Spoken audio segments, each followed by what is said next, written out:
On Saturday morning, Nathan wakes up with a full to-do list ahead of him. If he learns how to write code better, he can get a big promotion at his day job along with a 30% pay raise. So he wants to spend at least a few hours going through some coding tutorials.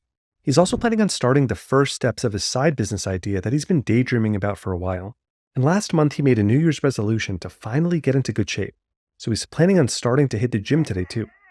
Nathan's got big ideas and big plans, and he's going to get out of bed and get started on them right after he scrolls through Instagram for a bit, and then checks his emails, and then checks how the stock market's doing, and then watches the news or an episode of anime over breakfast.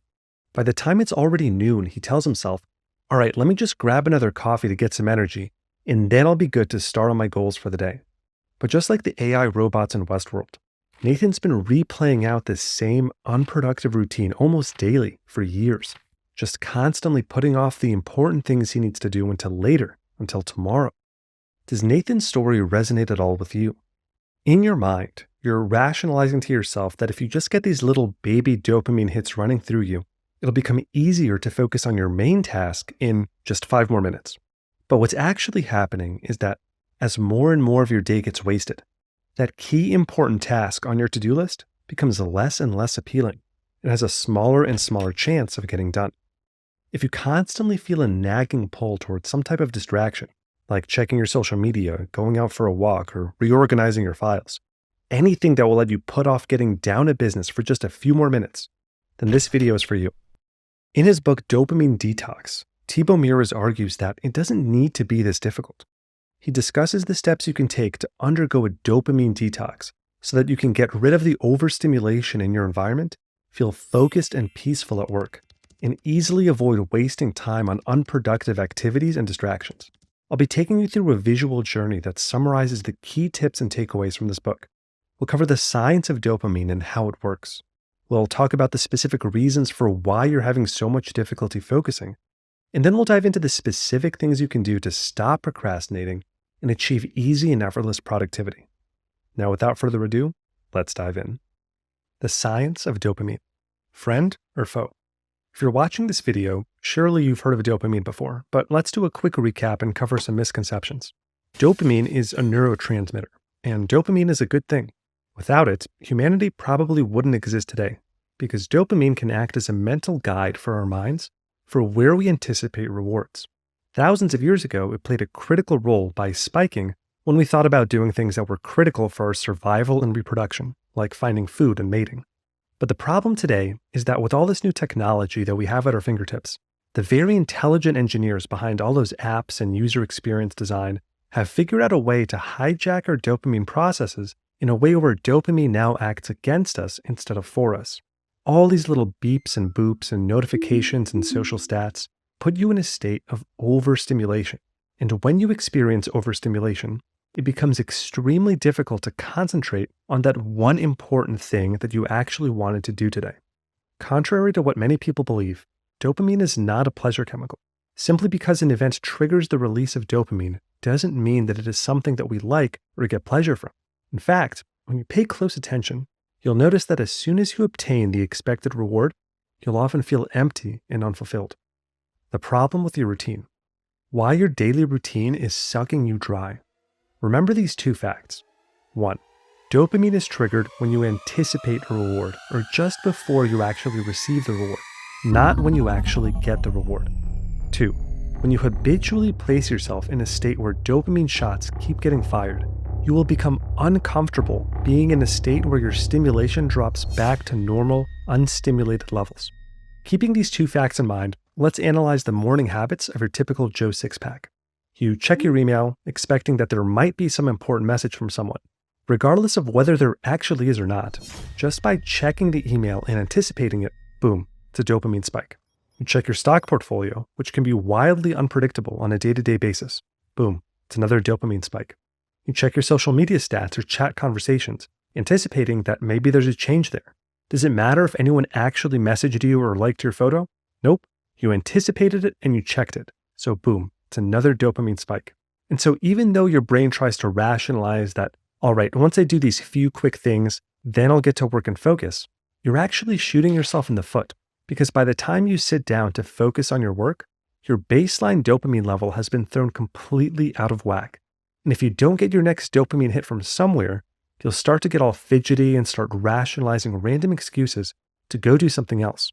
If your brain is really sneaky, it'll get you to step away from your main task by convincing you that the other task you're doing is also still productive, like organizing your closet or cleaning up your office drawers, when in reality, these tasks are just as useless at bringing you closer to achieving your goals as playing video games. The more our environment or actions trigger the release of dopamine, the more we'll want our next shot of dopamine. In fact, this self-reinforcing mechanism is also how many addictions work. Your mind is a trickster. Your mind is a sneaky little sucker, and it's always trying to pull a fast one over you to get its hit of cheap dopamine. Do a thought experiment and see if you've ever been fooled by your mind. 1. While procrastinating, do you ever have a thought run through your head of, getting back to work will be easy once I feel refreshed from this break? If so, your brain is lying to you. It won't be easier to get back to work. It'll be harder because you'll increase your baseline state of stimulation. 2. Are you conflating excitement with fulfillment? If you're running an online business and you're spending time refreshing your sales figures or your subscriber count all day, that's excitement, but it comes at the cost of not spending that time actually doing the things that will actually grow your business, which would lead to real fulfillment. Try running an audit every couple hours for a little while and ask yourself if what you've spent the last couple hours on will actually lead to your fulfillment. 3. Do you suffer FOMO? You're checking your email or your messages or the news so frequently because subconsciously you feel that if you don't, you might miss out on something that's important. You should get out of this scarcity mindset.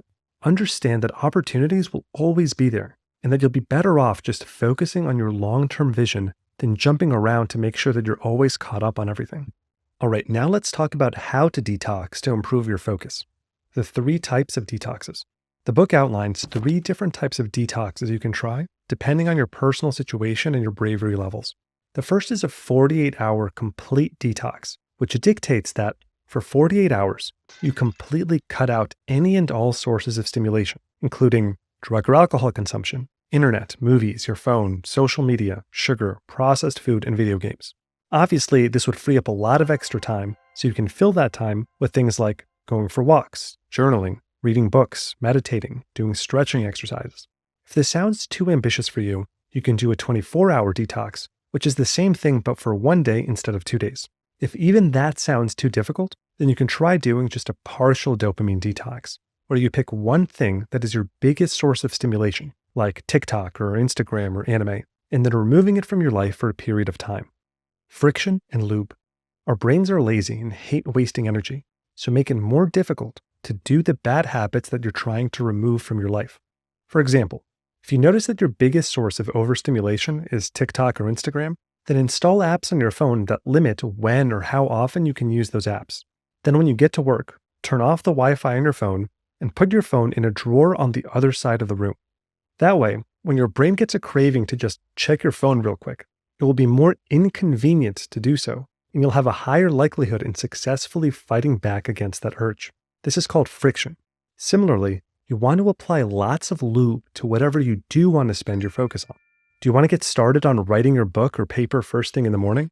Then the night before, make sure your room or office is clean and organized with anything distracting put away in a drawer somewhere. And have Microsoft Word open and ready on your computer screen so that it's the first thing you see when you turn on your computer. Master your morning. How you spend the first part of your day will set the momentum for the rest of the day. It is far easier to continue an existing action than to start a new one. So make sure you get started on your highest priority task first thing in the morning.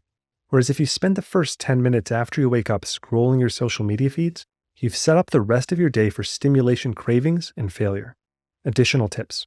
The author goes into some additional tactics you can use to make it easier to stay focused and fight back against your dopamine spike addictions.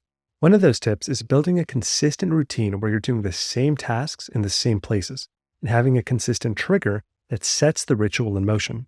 If you watch professional tennis, you'll notice that each player has a very specific ritual they do before they serve the ball. They get into the exact same position and they bounce the ball exactly the same number of times every time before serving. This is because when you have a consistent ritual, your subconscious makes it extremely automatic to do the next steps in the ritual without any resistance or effort. I go into a lot more detail on the science behind building your environment and these triggers for a cue craving response reward loop in my summary of James Clear's book, Atomic Habits. So if this is a topic you want to explore further, be sure to check out that video. Another tip the book discusses is that when you make a decision that you're going to get deep, focused work done for the next hour, take a minute to set the stage to completely minimize any chance of interruptions. You want to work with your environment, not against it. Remove anything from your room that could be a distraction, like a phone or a TV. Go somewhere where nobody will be knocking on your door with a random question or comment. Don't treat your time to be in a deep, focused, uninterrupted state as being any less important than someone else's ability to reach you immediately. Your focus is worth a lot of money, which is why different social media companies do everything they can to keep you glued to your screen. However, your focus is also worth a lot of money to you. When you reclaim your focus and use it to achieve your biggest goals, you can transform your life radically. All right, that wraps up this summary of Thibaut Mieris's Dopamine Detox. I hope this summary was helpful, and if you enjoyed the content, I recommend picking up a copy of the full book. It's a pretty quick read, and it covers more details and advanced topics that I didn't cover in this video, like tips on how to avoid a dopamine relapse and additional tactics you can use to reduce your chances of getting distracted. The author also has a number of other books that cover complementary topics, like taking immediate action, mastering your emotions, and building a strategic mindset. So if you're interested in exploring those further, I'll link them below in the description. And if you want to be able to easily refer back to the lessons from this book, I put together a really nice one-page visual mind map with illustrations that cover all the key lessons from this video. It's 100% totally free. If you check out the link in the description, I'll get it emailed to you right away. And if you already subscribe to my newsletter, this mind map should already be in your inbox. And if you want to see more videos like this one, please do me a quick favor and just hit that like and subscribe button. It really helps this channel grow, and it helps support me in making more content just like this. Thanks again so much for watching. Good luck in your adventure, and I'll see you in the next one.